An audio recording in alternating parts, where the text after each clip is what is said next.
Assalamualaikum warahmatullahi wabarakatuh. Alhamdulillahi ala ihsanih wa syukru lahu ala taufiqihi wa amtinanih. Ashhadu an la ilaha illallah wahdah ta'ziman li sya'nih wa ashhadu anna Muhammadan abduhu wa rasuluh ad-da'i ila ridwanih. Alhamdulillah, segala puji bagi Allah yang telah memberikan karunia kepada kita semua sehingga kita bisa berkumpul di salah satu rumahnya ini, yang dimana tentu kalau bukan karena nikmat dan juga curahan rahmatnya kepada kita, tentunya kita semua tidak akan bisa sampai ke sini. Dan juga kita bersyukur kepada Allah atas izin Allah yang telah memberikan kekuatan dan juga izin sehat supaya bisa hadir dalam kajian ilmu kali ini. Tentunya kalau bukan karena izin Allah, kalau kita hanya menyandarkan kepada kekuatan pribadi dan juga kesadaran diri masing-masing, tentunya hal tersebut kita tidak akan mungkin bisa sampai ke sini. Ya, jadi karena berkat taufik dan juga hidayahnya kita bisa sampai ke sini, kita bisa ikut kajian, kita bisa sama-sama saling bertukar pikiran, dan ini merupakan salah satu sunnah Nabi SAW bersama para sahabat ketika beliau hidup bersama mereka di kota Madinah. Dalam hadisnya Rasulullah SAW bersabda, "Wa majtama'a qaumun fi baitin min buyutillah yatluna kitaballah wa yatadarasunahu bainahum illa nazalat 'alaihimus sakinah wa ghasyiyatuhumur rahmah wa haffathumul malaikah wa dzakarahumullahu fi man 'indah." Jadi dalam hadis ini Rasulullah SAW menyampaikan kepada kita bahwasannya ketika kita berkumpul di salah satu rumahnya, kita berkumpul di salah satu masjidnya, maka tiada lain keutamaan bagi mereka yang sedang berkumpul itu adalah ghasyiyatuhumur rahmah. Jadi Allah Ta'ala melimpahkan rahmat kepada kita semua. Jadi ketika kita berkumpul itu bukan hanya pahala menuntut ilmu, tapi juga Allah Ta'ala mencurahkan rahmat kasih sayangnya, yang dimana Allah Ta'ala tidak berikan kepada hamba-hambanya yang lain, apalagi orang-orang yang tidak beriman. Wa haffathumul malaikah wa dzakarahumullahu fi man 'indah. Kemudian malaikat berebut untuk menyebut nama kita di arsy-Nya. Jadi ketika kita berkumpul, walaupun saya mungkin tidak tahu nama bapak dan adik-adik semua dan ibu-ibu semua, tapi malaikat di atas sana di langit ketujuh menyebut nama kita. Wa haffathumul malaikah wa dzakarahumullahu fi man 'indah. Disebutkan nama kita untuk apa? Dikabulkan semua doa-doanya, mudah-mudahan diampuni segala dosa kita, mudah-mudahan, insya Allah, amin. Maka dari itu, karena ini merupakan majelis yang sangat mulia, ya, jadi dan waktu yang sangat mulia juga, ya mari kita ya sama-sama sekali lagi, mungkin nanti kalau di tengah kajian ini ada yang ngantuk, saling mengingatkan saja, insya Allah. Untuk tema subuh pagi ini mungkin sudah disampaikan di WhatsApp atau di grup Bapak dan Ibu dan juga adik-adik, bahwasannya untuk tema pagi ini adalah sejarah disyariatkannya puasa Ramadan. Kalau kita bicara tentang sejarah puasa di bulan Ramadan, tentunya kita bicara tentang syariat-syariat yang lain juga. Karena turunnya syariat Ramadan ini tidak hanya sendiri. Sebagaimana bapak dan ibu punya anak, ketika mau cerita tentang anak-anaknya, nggak mungkin hanya cerita cuma satu anak saja. Pasti diceritakan semua anaknya. Misalkan punya anak 4, diceritakan 4-empatnya. Kalau anaknya 3, diceritakan semua anak-anaknya 3. Jadi nggak cuma hanya anak pertama saja yang diceritakan. Sama seperti halnya syariat Allah Ta'ala kepada umat Nabi Muhammad, yang ketika itu diturunkan kepada Rasulullah SAW, itu pada tahun kedua Hijriyah, itu kurang lebih ada 4 syariat, ya. Ada 4 syariat. Kenapa sebagian besar syariat umat Nabi Muhammad yang berkaitan dengan ibadah kepada Allah itu diturunkannya pada tahun kedua Hijriyah, bukan sejak Rasulullah SAW diutus ketika berada di kota Mekah? Ada yang tahu kenapa jawabannya? Adik-adik, kenapa syariat untuk melakukan ibadah itu diturunkannya ketika Rasulullah SAW berada di kota Madinah, yaitu pada tahun kedua Hijriah. Dan kenapa syariat ini tidak diturunkan sejak pertama kali Rasulullah diutus menjadi Rasul di kota Mekah? Ada yang tahu? Bapak-bapak dan ibu-ibunya mungkin? Ya, jadi Allah Ta'ala yang paling tahu tentang siapa yang berhak untuk diutus dan wahyu jenis apa saja yang akan Allah sampaikan kepada Rasulnya. Dalam Al-Quran Allah Ta'ala berfirman, Allahu a'lamu haitsu yaj'alu risalatah. Jadi Allah paling tahu di mana dan kapan dan kepada siapa risalah itu diturunkan. Bahkan kalau kita lihat, tengok sebelum diutusnya Rasulullah SAW, orang Arab jahiliyah itu merupakan orang atau bangsa yang paling bengis di zamannya. Jadi kalau dulu nenek moyang mereka Nabi Ibrahim dan Nabi Ismail itu membangun Ka'bah. Tapi setelah nenek moyangnya meninggal semua, ada datang suatu kabilah masih keturunan Nabi Ismail alaihissalam, itu kabilah Jurhum dan Khuza'ah. Ya, mereka bertikai di kota Mekah, di tanah haram bertikai, kemudian banyak dilakukan maksiat di sana sehingga Ka'bah hancur, kemudian Zam-Zam pun hilang. Nah, ini penyebab kenapa salah satunya Allah Ta'ala menurunkan risalah kenabian itu kepada nabi yang berasal dari orang Arab. Tapi kalau kita lihat Nabi Muhammad SAW itu bukan asli orang Arab. Karena Nabi Ismail yaitu nenek moyangnya, mungkin yang kita tahu beliau adalah orang Arab, ternyata bukan. Ayahnya saja Nabi Ibrahim bukan orang Arab. Beliau asalnya dari mana? Dari Irak. Hijrah ke Syam, ke Mesir, dari Mesir Palestina terus ke kota Mekah karena mendapatkan wahyu atau mendapat perintah dari Allah untuk berhijrah ke sana. Sehingga lahirlah salah satu keturunannya yang bernama Ismail. Nah, Ismail atau Ibrahim itu berasal katanya bukan dari bahasa Arab, tapi nama mereka itu asalnya dari bahasa Ibrani. Yang artinya kalau Ismail artinya hamba Allah. Il dalam bahasa Ibrani itu artinya Allah atau Tuhan. Ya, Ismail hamba Allah. Kalau Ibrahim, him juga sama. Him itu artinya Tuhan atau Allah. Nah, jadi Ismail nikah sama orang Arab asli. Yang waktu itu ketika datang hijrah ke sana itu belum ada satu orang pun di kota Mekah. Ketika Zam-Zam muncul, orang-orang Arab yang biasa melakukan perjalanan untuk berdagang dari negeri Yaman, ya, melakukan perjalanan yang sangat jauh, biasanya mereka dagang kemana? Ke Syam. Nah, kalau ke Syam pasti lewat Madinah dan juga Mekah. Pas sampai Mekah lihat tumben gitu, di kota Mekah ternyata ada burung-burung yang terbang di atas, ternyata betul di bawahnya ada sumber mata air. Mereka minta izin kepada ibunya Ismail yang waktu itu bernama siapa? Hajar alaihissalam. Ya, Hajar minta izin, akhirnya diizinkan, di sana membangun sebuah peradaban. Akhirnya Nabi Ismail nikah dengan orang kabilah Jurhum ketika itu, yaitu yang berasal dari Yaman. Akhirnya lahirlah dari pasangan Ismail dan salah seorang kabilah Jurhum ini yang dikenal dengan sekarang kabilahnya bernama kabilah Quraisy yang tinggal di kota Mekah. Nah, singkat cerita, Allah Ta'ala mengutus Nabi kita Muhammad SAW dan beliau berdakwah di kota Mekah berapa tahun?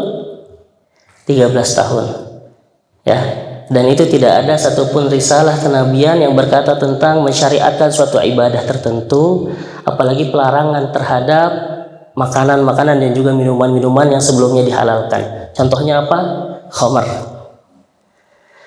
Kalau kata Aisyah radhiyallahu anha, kalaulah syariat itu diturunkan kepada Muhammad yang mulanya berbunyi atas pengharaman khamar, maka sesungguhnya orang-orang Arab jahiliyah tidak akan beriman. Jadi kalau syariat pertama kali diturunkan kepada umat Nabi Muhammad berbunyi tentang pelarangan suatu perbuatan, dilarang zina, dilarang membunuh anak, dilarang segalanya, itu pastinya orang Arab tidak akan beriman ketika itu. Karena dakwah juga butuh proses. Ayat Al-Quran turun kepada umat Nabi Muhammad itu butuh proses.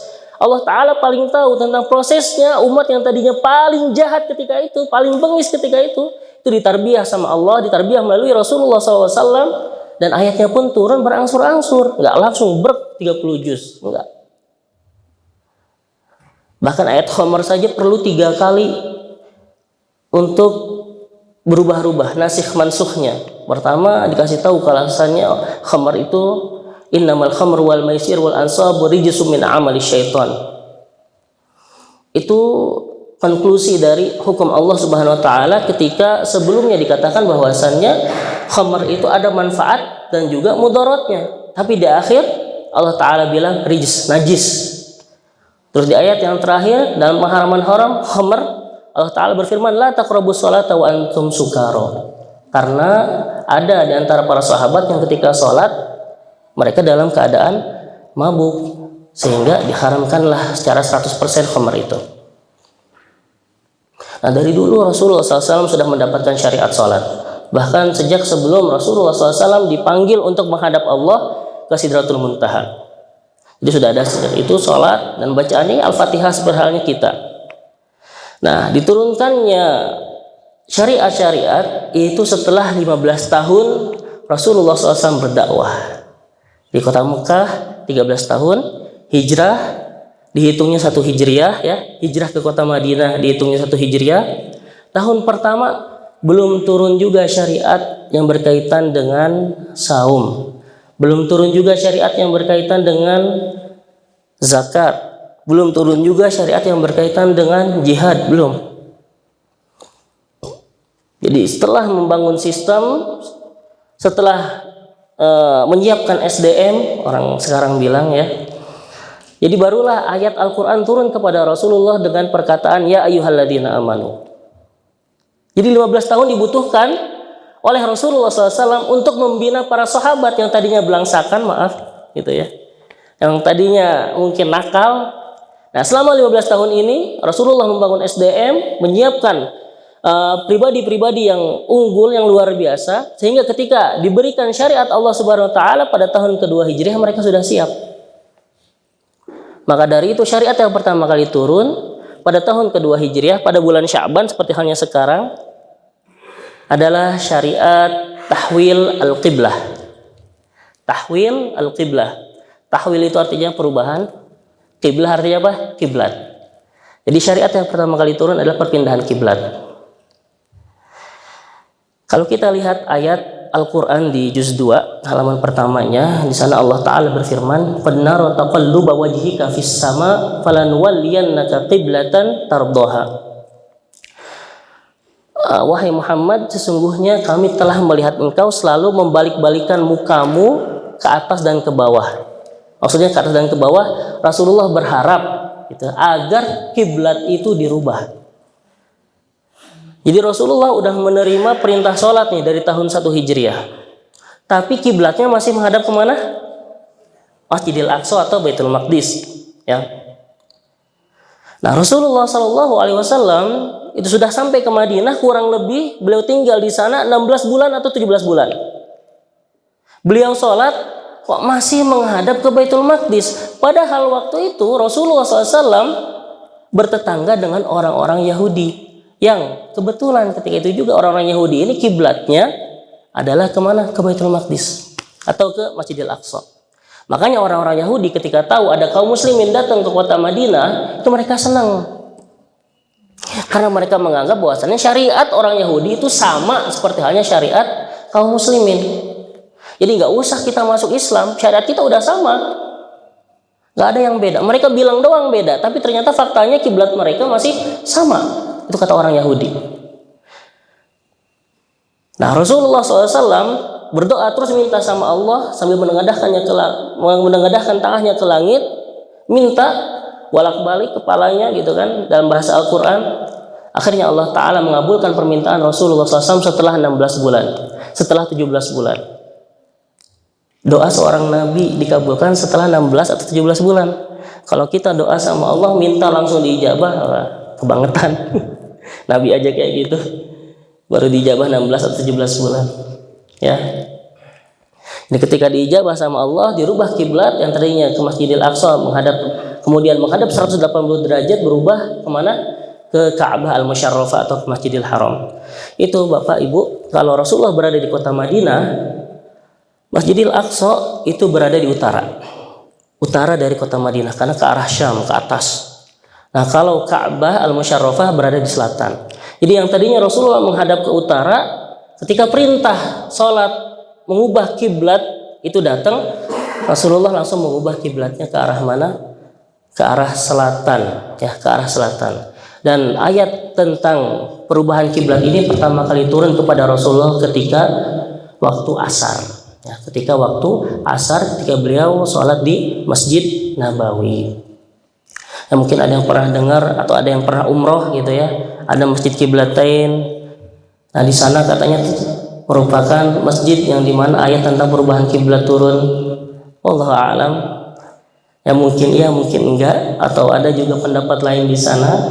Karena memang kalau yang sahih kita tengok dalilnya itu ayat tentang kiblat turun di Masjid Nabawi. Kemudian orang-orang yang ikut sholat bersama Rasulullah di Masjid Nabawi itu menyampaikan kabar kepada penduduk sekitar Madinah, terutama penduduk daerah sekitar Masjid Qiblatain yang dahulu namanya Masjid Bani Salimah. Jadi Masjid Qiblatain yang ada di kota Madinah itu namanya dulunya Masjid Bani Salimah. Kemudian pada waktu subuhnya mereka datang kemana?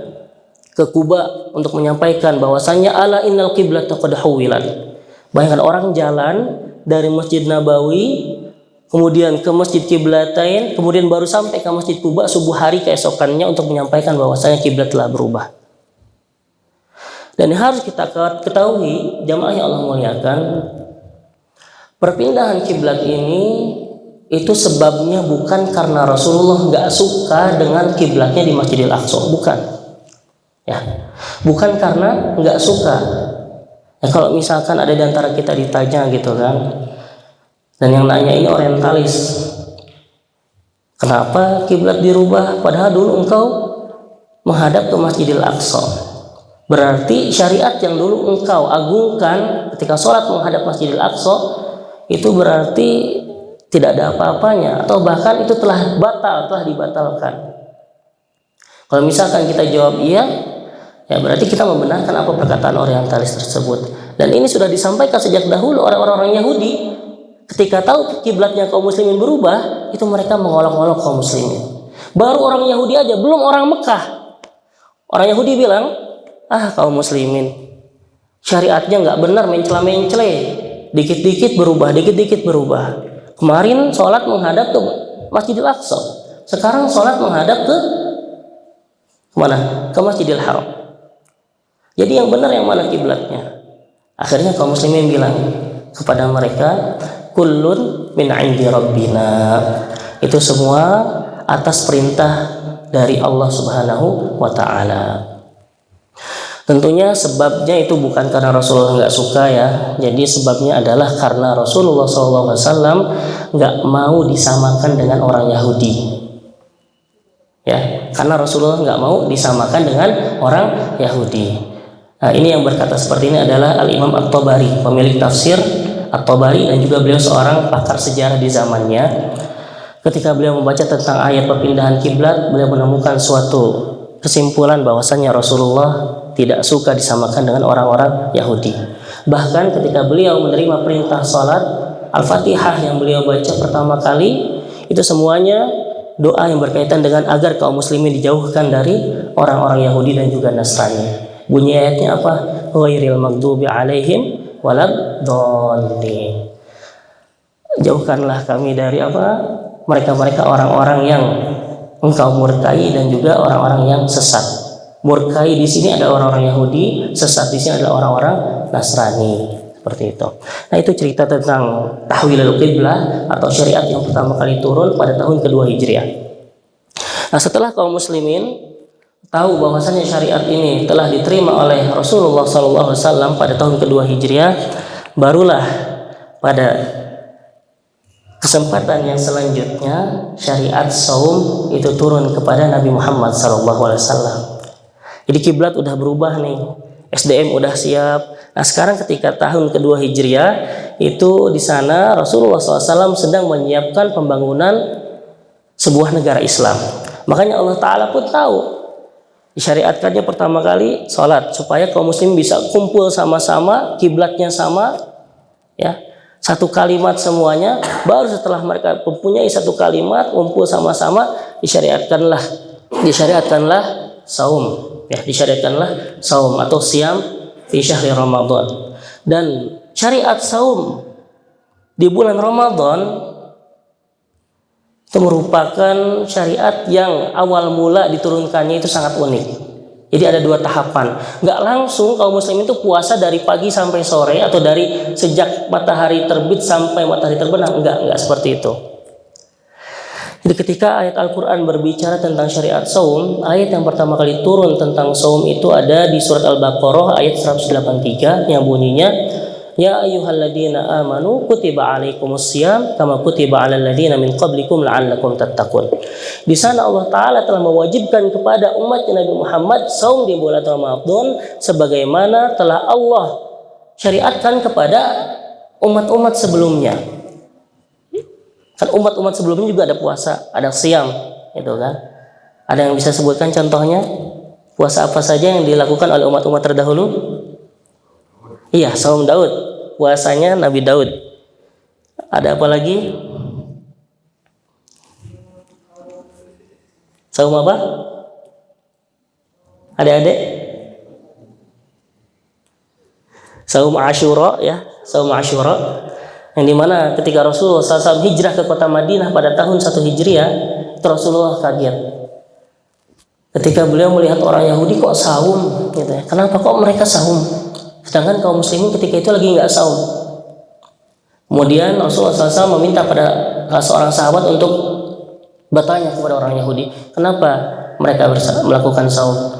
Kemudian orang Yahudi bilang bahwasanya pada tanggal ke-10 Muharram, ya, itu di mana Musa alaihissalam diselamatkan oleh Allah dari kejaran Fir'aun, sehingga orang-orang Yahudi pun melakukan puasa sebagai bentuk rasa syukur mereka kepada Allah. Dan itu syariat tentunya Rasulullah SAW sudah tahu sejak dulu, cuman tidak diwajibkan kepada kaum muslimin. Bahkan sejak masa jahiliyah orang-orang Quraisy juga sudah tahu bahwa ada puasa Asyura. Rasulullah pernah melakukan puasa Asyura ketika beliau pada masa jahiliyah. Dan ketika di Madinah beliau bilang kepada para sahabat, Ana ahaqqu bi Musa minkum. Sesungguhnya aku atau kami kaum muslimin itu lebih berhak atas Nabi Musa daripada kalian. Kalian itu bukan orang yang beriman, kita orang yang beriman. Tapi kenapa kita enggak puasa Asyura? Maka dari itu sekarang, wahai kaum muslimin, setiap 10 Muharram kalian semua melakukan puasa, dan ditambahkan dengan tanggal 9 dan juga atau 11-nya di bulan Muharram. Nah, itu sebelum disyariatkannya bulan Ramadan, bulan puasa Ramadan. Nah, kemudian tahun 2 Hijriah bulan Sya'ban seperti halnya saat ini nih, yang masih sisa mungkin beberapa hari lagi kita masuk bulan Ramadan, itu Allah Ta'ala menurunkan syariat puasa Ramadan kepada Rasulullah SAW. Yang ayatnya sudah saya sebutkan tadi, kutiba alaikumussyam kama kutiba alal ladzina min qablikum la'allakum tattaqun. Kemudian ayat yang selanjutnya di baris selanjutnya di sana ada perkataan wa 'alal ladzina yutiqunahu fidyatun ta'amu miskin. Jadi para ulama ketika menafsirkan ayat ini wa 'alal ladzina yutiqunahu, mereka bilang marhalah pertama atau tahap pertama dalam pensyariatan saum kepada umat Nabi Muhammad itu adalah masih bersifat ikhtiari atau pilihan. Bagi orang yang nggak mau puasa di bulan Ramadan padahal dia mampu untuk berpuasa, silahkan Anda bisa membayar fidyah. Misalkan adik-adik yang masih jag-jag, masih bugar gitu, udah balik, nggak mau puasa di bulan Ramadan. Ini syariat saum ketika pertama kali turun. Terus pengennya bayar fidyah aja, itu bisa. Itu dulu tapi ya. Karena nggak ada persyaratan harus sehat ataupun harus dalam keadaan merdeka, nggak ada. Jadi dulu saum hanya sifatnya ikhtiari, tidak diwajibkan. Artinya pilihan lah. Yang mau melaksanakan, alhamdulillah, yang enggak silahkan bayar fidyah. Itu tahap pertama. Kemudian ayat ini dimansuh atau dinasikh dan mansuh. Kan ayat Al-Quran itu enggak semuanya bentuknya sama, atau ada syariat yang sebelumnya akan dihapus dengan syariat setelahnya.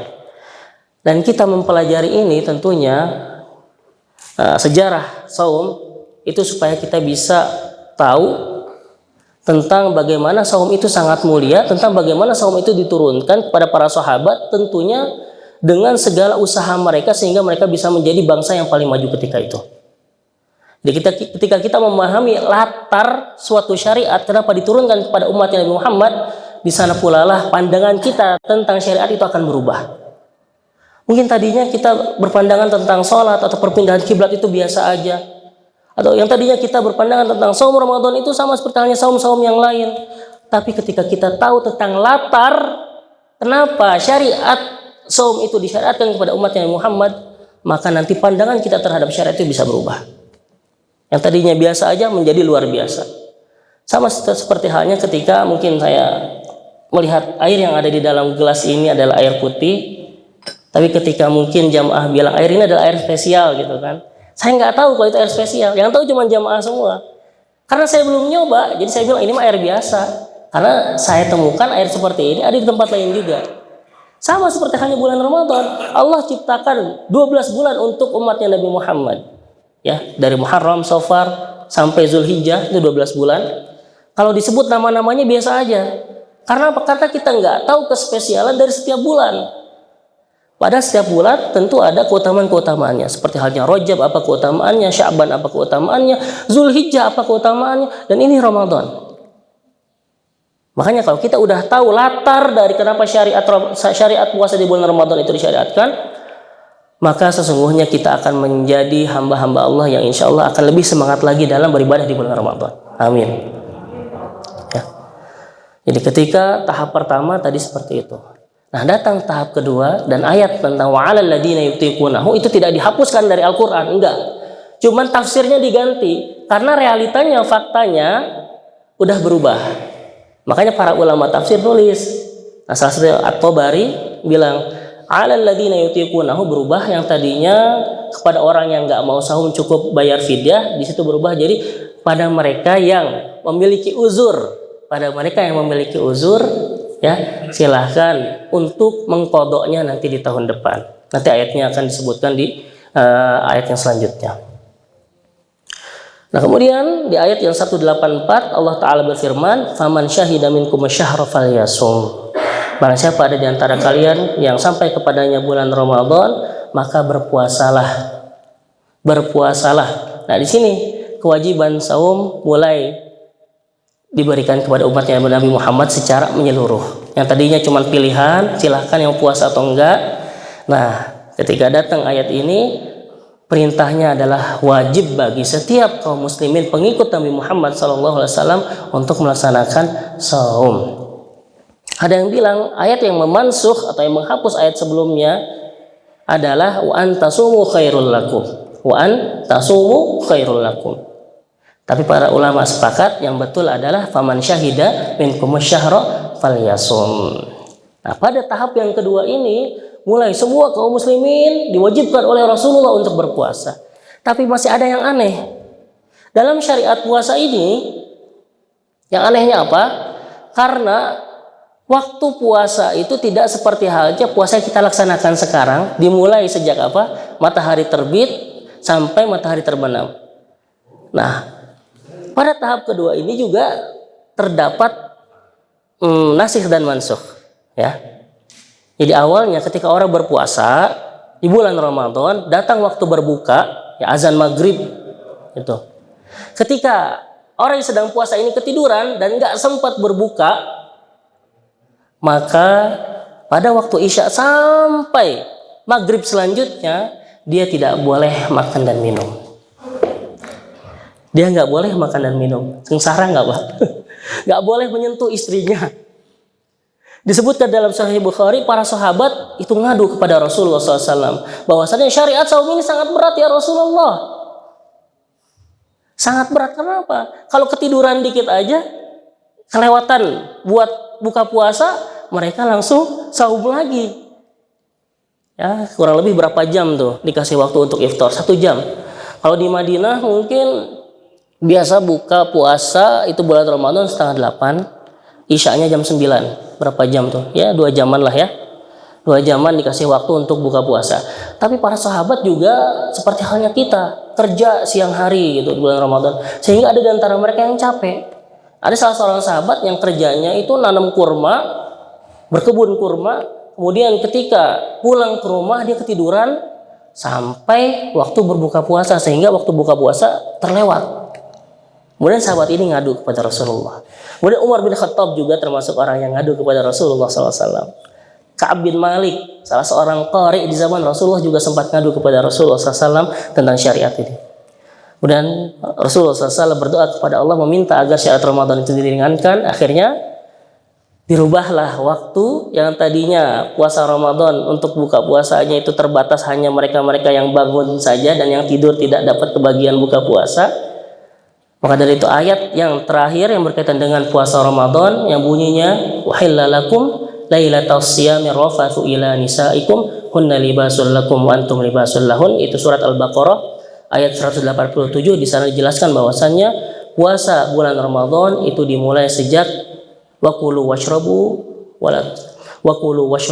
pokoknya bunyinya wakulu washrabu, makanlah dan minumlah sejak tulu'i syamsi, sejak matahari terbit sampai matahari terbenam, ya. Yaitu secara umum tentang gambaran pensyariatan ibadah saum di zaman Rasulullah Sallallahu Alaihi Wasallam.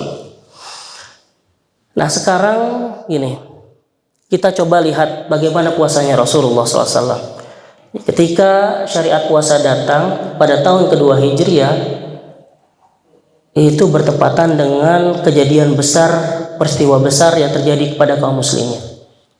Ada yang tahu peristiwa apa? Perang apa? Iya, perang Badar. Jadi perang Badar itu 2 kali. Perang Badar Sugro, ada perang Badar Kubro. Bahkan baru juga diperintahkan oleh Allah Ta'ala untuk saum. Kemudian Rasulullah SAW mengajak kaum muslimin untuk perang, untuk melawan kaum musyrikin. Makanya syariat yang turun setelah tahwil kiblah, setelah saum, itu adalah apa? Jihad. Bayangkan, ini semuanya berkaitan dengan negara Islam. Jihad itu disyariatkannya enggak langsung kaum muslimin tiba-tiba disuruh langsung ayo perang semuanya, perang. Tiap hari ketemu perang, jihad, enggak kayak gitu. Ya. Jadi kalau ada orang misalkan tiba-tiba nyuruh jihad padahal keadaan kaum muslimin di sini damai, wah itu perlu dipertanyakan. Fikih jihadnya seperti apa? Padahal kewajiban jihad itu datang kepada kaum muslimin itu bertahap. Pertama, ayat yang berperintah yang mengatakan tentang jihad itu berkata udzina lil ladzina yuqataluna bi annahum zulimun. Kaum muslimin diizinkan untuk berperang melawan orang-orang kafir ketika apa? Mereka terzalimi. Tapi kalau enggak terzalimi, maka ya sudah nikmati saja beribadah di sana. Itu ayat yang pertama kali turun. Kemudian ada ayat-ayat yang lainnya. Ketika Rasulullah SAW hijrah, pertama diperintahkan untuk melawan kaum kufar atau kaum Quraisy ketika itu masih kafir. Itu karena kaum muslimin ingin menjaga negaranya dari serangan orang-orang kafir. Sehingga di sini Allah Ta'ala berfirman, kutiba alaikumul qitalu wa huwa kurhun lakum. Telah diwajibkan kepada kalian untuk memerangi orang kafir, walaupun perang ini bagi kalian merupakan suatu hal yang kalian benci. Bayangin puasa Ramadan gimana nggak benci untuk melakukan perang. Kita aja kalau misalkan di bulan Ramadan disuruh pekerjaan berat mager, malas ngapa-ngapain. Nah ini kaum muslimin yang baru menerima syariat puasa langsung disuruh. Nah setelah mendapatkan ayat itu barulah turun ayat selanjutnya berkaitan dengan jihad. Waqatiluhum hatta la takuna fitnatu wa yakuna ad-dinu lillah. Perangilah mereka sehingga orang-orang kafir yang berada di Jazirah Arab itu hilang semuanya. Sehingga kalimat Allah bisa berdiri. Sehingga kalimat Allah bisa tersebar di Jazirah Arab. Jadi bertahap jihad juga disyariatkan. Nah setelah jihad ada, karena akhir Ramadan itu ada yang namanya Idul Fitri seperti halnya kita, maka disyariatkan apa? Zakat. Nah zakat pertama kali disyariatkan itu pada tahun kedua Hijriah. Dan jangan sampai salah ketika kita melakukan zakat, ya, itu ada ruh yang dimana harus kita perhatikan. Allah Ta'ala berfirman dalam surat At-Taubah yang bunyinya khudh min amwalihim shadaqatan tutahhiruhum wa tuzakkihim biha wa shalli 'alaihim. Jadi harta yang kita zakatkan itu harus dari harta yang bersih, ya, atau dari harta yang halal. Nah, ini kadang yang menjadi perspektif kita sebagai kaum muslim, khususnya di Indonesia, kita menzakatkan itu bukan harta yang bersih, tapi harta yang haram kita zakatkan. Habis korupsi, habis nipu orang, gitu kan. Cara untuk membersihkannya dengan apa? Dizakatin. Enggak, bukan kayak gitu. Justru zakat itu harus menggunakan harta yang suci, yang paling suci. Karena tujuannya apa? Untuk mensucikan diri kita, bukan untuk mensucikan harta kita saja, tapi untuk mensucikan diri kita. Karena ada bagian kaum muslimin yang lain di sana. Itulah ruh zakat sebenarnya. Sama sebagaimana ketika Allah Ta'ala memerintahkan kaum muslimin untuk melakukan muamalah syar'i. Ya, kan Rasulullah ketika pertama kali datang ke kota Madinah, yang pertama dibangun oleh Rasulullah selain masjid dan juga mempersaudarkan kaum muslimin, hal pertama yang dibangun oleh Rasulullah apa? Pasar. Karena waktu itu orang Yahudi sangat berkuasa terhadap pasar kaum muslimin.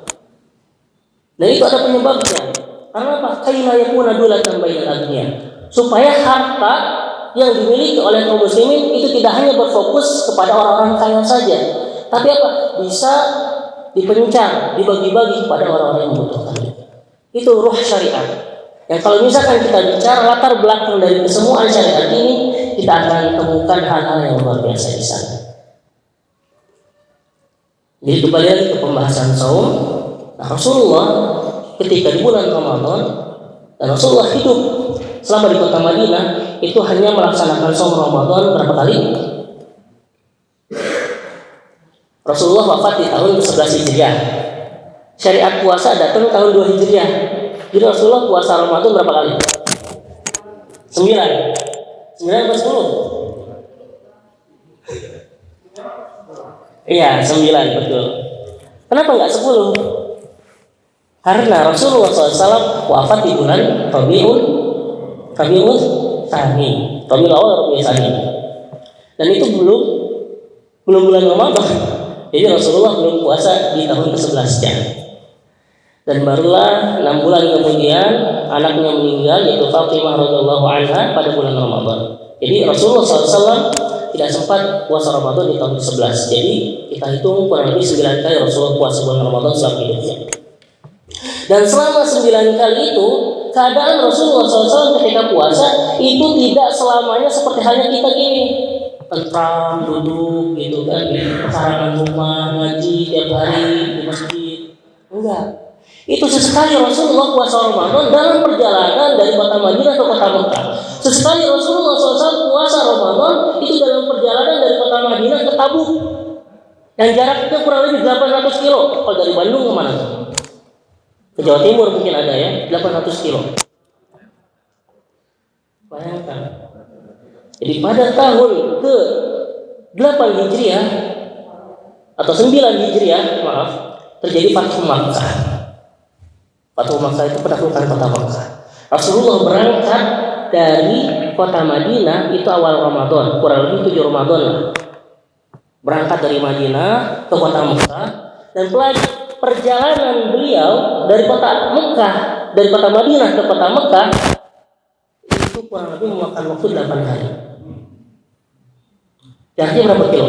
400 kilo sampai 500 kilo. Jadi sampai di kota Mekah itu pertengahan Ramadan, ya, pada tanggal 16 atau 15 Ramadan. Itu Rasulullah SAW melakukan puasanya walaupun dalam keadaan perjalanan, walaupun dalam keadaan genting sekalipun. Itu baru ke Mekah aja, belum tadi dari Madinah ke Tabuk yang jaraknya 2 kali lipat. Kalau tadi jaraknya cuma 8 hari atau 7 hari, sedangkan ke Tabuk 800 kilo itu membutuhkan waktu berapa lama? 15 hari perjalanan. Ya, pulang pergi 30 hari, ya, ditambah Rasulullah mukim di Tabuk 20 hari, kurang lebih 50 hari Rasulullah melakukan perjalanan. Pakai apa? Kuda. Pakai apa? Kadang diganti sama keledai, kadang diganti sama onta.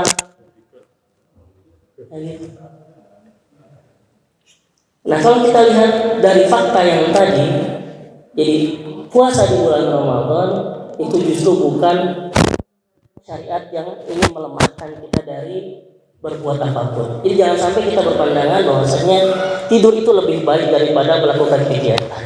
Memang tidur tidak dosa gitu ya di bulan Ramadan, bahkan dapat pahala. Tapi Rasulullah faktanya nggak cuma tidur. Beliau melakukan perang, beliau melakukan perjalanan, ya. Beliau melakukan ibadah-ibadah yang lain. Tentunya puasa, baca Al-Quran, sedekah dan yang lainnya. Nah, sebelum saya tutup mungkin ya, kalau udah mau jam 6, untuk interaksi kita dengan Al-Quran di bulan Ramadan, ada ungkapan yang bagus dari seorang sahabat yang bernama Khalid bin Walid. Beliau adalah seorang Maghazi, yaitu ahli peperangan, di mana beliau ketika mau meninggalnya itu sempat curhat sama sahabat lain tentang kenapa beliau itu nggak bisa seperti halnya sahabat lain yang selalu khatam Al-Quran di bulan Ramadan. Ya syahidtu mi'ata zahfin aw nahwaha.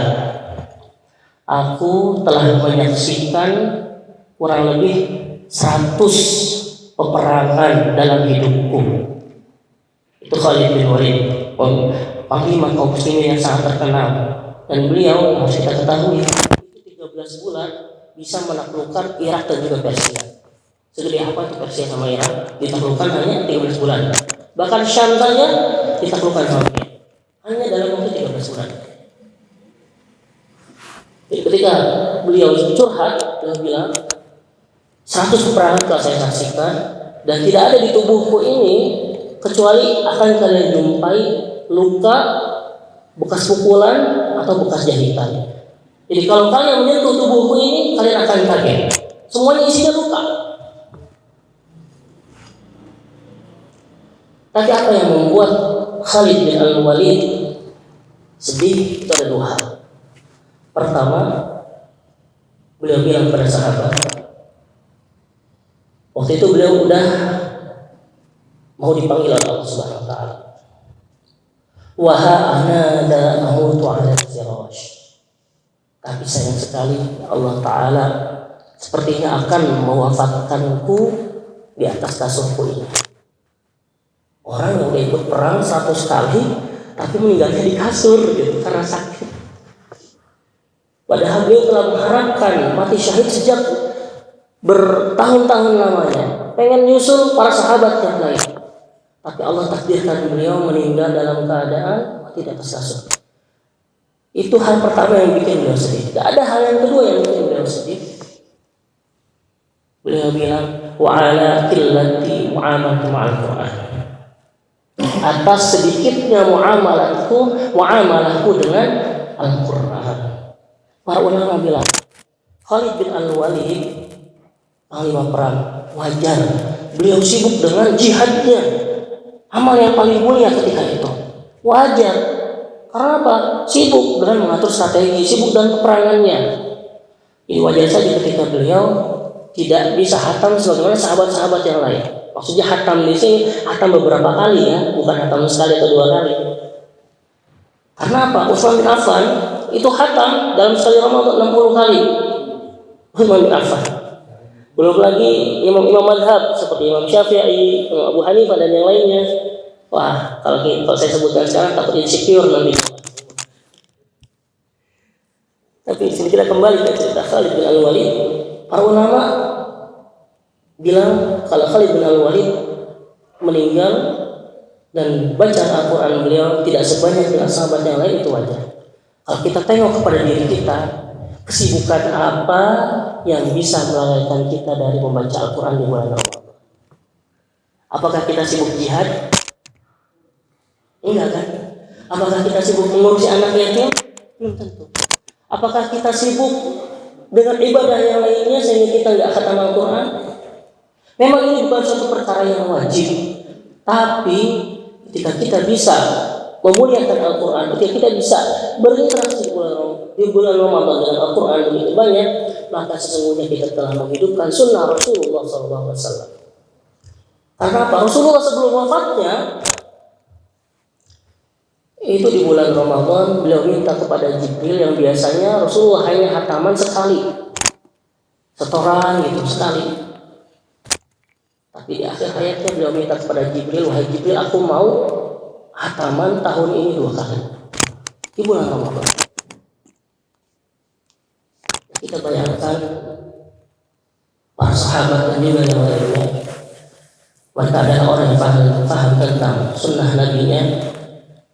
Ya, kalau bisa minimal lah kita targetkan untuk di bulan Ramadan bisa hatam sekali. Ya. Kemudian selain hatam, kita juga bisa hidupkan malam-malam kita dengan qiyamul lail. Karena Rasulullah SAW juga seperti itu bersama para sahabat.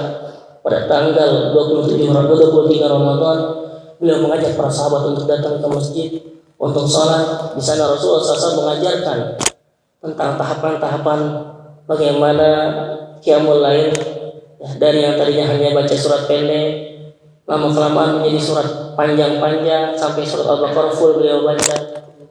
Ya, banyak sebenarnya pengajaran-pengajaran yang terjadi di bulan Ramadan ini. Yang mudah-mudahan bisa kita kaji lagi ya, di kesempatan yang selanjutnya. Yang mudah-mudahan dengan disampaikannya sejarah disyariatkan bulan Ramadan ini, kita menjadi lebih termotivasi lagi untuk bisa melakukan ibadah di bulan Ramadan, ya, bukan hanya saum, tapi juga tilawah Al-Qur'annya, tapi juga sedekahnya, tapi juga umrahnya. Mungkin yang mau umrah, karena umrah di bulan Ramadan itu sama seperti haji bersama Rasulullah SAW. Makanya umrah di bulan Ramadan itu mahal, karena ada keutamaannya. Ya. Belum lagi nanti kalau sholat di Masjid Kuba dapat pahala umrah lagi. Kita belum umrah, udah dapat pahala 2 umrah. Seperti itu. Ya, banyak keutamaan di bulan Ramadan ini. Mungkin sekian yang dapat saya sampaikan. Kurang lebihnya mohon maaf. Aku qouli hadza wa astaghfirullah li wa lakum. Subhanakallahumma wa bihamdika asyhadu an la ilaha illa anta astaghfiruka wa atubu ilaik. Fa'tabiru ya ulil absar. Assalamualaikum warahmatullahi wabarakatuh.